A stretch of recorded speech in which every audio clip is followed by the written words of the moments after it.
সিলেটের এই ব্রিজটা ১০০ বছর ধরে দাঁড়িয়ে আছে, কিন্তু আজও ৯০% মানুষ এর আসল ইতিহাস জানে না। সিলেট শহরের মাঝখানে দাঁড়িয়ে থাকা একটা নীরব সাক্ষী গ্রিন ব্রিজ। এই ব্রিজ শুধু লোহা আর নাট বল্টু নয়, এটা সিলেট শহর গড়ে ওঠার একটা ইতিহাস। পাশে থাকা আলিয়াম জাদুঘরী এবং সার্কিট হাউস, যা এই এলাকাকে আরো জীবন্ত করে তোলে। অনেক ব্রিজ আসে, অনেক ব্রিজ যায়, কিন্তু কিছু ব্রিজ থাকে শহরের পরিচয় হয়ে। গ্রিন ব্রিজ ঠিক তেমনি। আজ আমরা জানাবো এই ব্রিজ কবে বানানো হলো, কেন বানানো হলো, আর পাশে আলিয়াম গড়ি এবং সার্কিট হাউস এই জায়গার ইতিহাস কি ভূমিকা রাখে। আমি এখন দাঁড়িয়েছি সেই ক্রিম ব্রিজের পাশে, যে ব্রিজ ব্রিটিশ আমলে তৈরি করা হয়েছিল। যে ব্রিজটি এখনো মানুষের স্মৃতির মধ্যে জড়িত। মানুষ এখন যাওয়া আসা করে, কিন্তু গাড়ি যাতায়াত করতে পারে না। গাড়ির জন্য এখন আরো কয়েকটি ব্রিজ তৈরি করা হয়েছে, কিন্তু এখন মানুষের সেই স্মৃতি ধরে রাখার জন্য সেই আলিয়াম যদি গড়ির পাশে সেই ব্রিজটি এখনো ধরে রাখার জন্য মানুষের যাতায়াতের খুব সৌন্দর্য একটি উপভোগ করে। মানুষ প্রতিদিন এখানে ঘুরতে আসে এবং মানুষ তাদের সেই স্মৃতিগুলা মনে করে। আর আমি এই ব্রিজের ইতিহাসটা আমি আজকে আপনার কাছে তুলে ধরবো। গ্রিন ব্রিজ তৈরি আগে সুরমা নদীর দুই পাড়ে ছিল আলাদা। মানুষ চলাচল করত নৌকা আর ফেরির মাধ্যমে। বর্ষাকালে নদী ফুলে উঠত, যোগাযোগ প্রায় বন্ধ হয়ে যেত। পাশে থাকা আলিয়ামজাদের ঘড়ি তখন মানুষকে সময় দেখাতো, আর সার্কিট হাউস ছিল প্রশাসনিক কাজে ব্যবহৃত।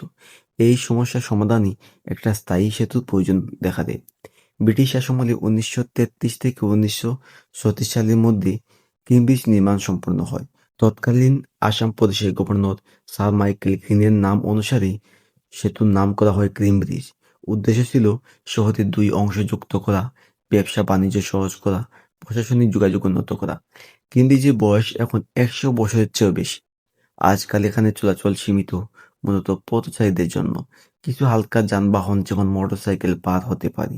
পাশে থাকা আলিয়ামজাদের গড়ি তখন স্থানীয়দের সময় দেখাতো, আর সার্কিট হাউস ছিল প্রশাসনিক কাজে কেন্দ্র হিসাবে গুরুত্বপূর্ণ। এটি সিলেট একটি ঐতিহাসিক এবং কার্যকর স্থাপনা হিসেবে রয়ে গেছে। এই ব্রিজ তৈরি হওয়ার পর সিলেট শহর দ্রুত বিকাশ শুরু করে। গড়ে ওঠে শেখঘাট, জিন্দাবাজার, চুয়াড্ডা, আম্বখানা। ব্যবসা বাড়ে যায়, মানুষের চলাচল সহজ হয়। সিলেট শহর গড়ে ওঠে একটি গুরুত্বপূর্ণ নগর হিসাবে। কিন্তু ব্রিজ নিয়ে অনেক গল্প শোনা যায়। ব্রিজের নিচে গোপন সুড়ঙ্গ, ব্রিটিশদের পালানোর রাস্তা। কিন্তু ঐতিহাসিক নথি অনুযায়ী এই কথাগুলো কোনো প্রমাণ নেই। এগুলো লোককথা, ইতিহাস নয়। আজ গ্রিন ব্রিজ পর্যটকদের আকর্ষণ, ছবি তোলার জায়গা। সিলেটের পরিচয় পাশে আলিয়ামজাদের গড়ি এবং সার্কিট হাউস এলাকাটিকে আরো ঐতিহাসিক অমান্য করে তোলে। নতুন সেতু তৈরি হলে গ্রিন ব্রিজ আজও মানুষের আবেগ বেঁচে আছে। এই ব্রিজ ওপর দিয়ে হেঁটেছে অনেক প্রজন্ম, দেখেছে দুঃখ, সুখ, সংগ্রাম। গ্রিন ব্রিজ কথা বলে না, কিন্তু ইতিহাস জানে।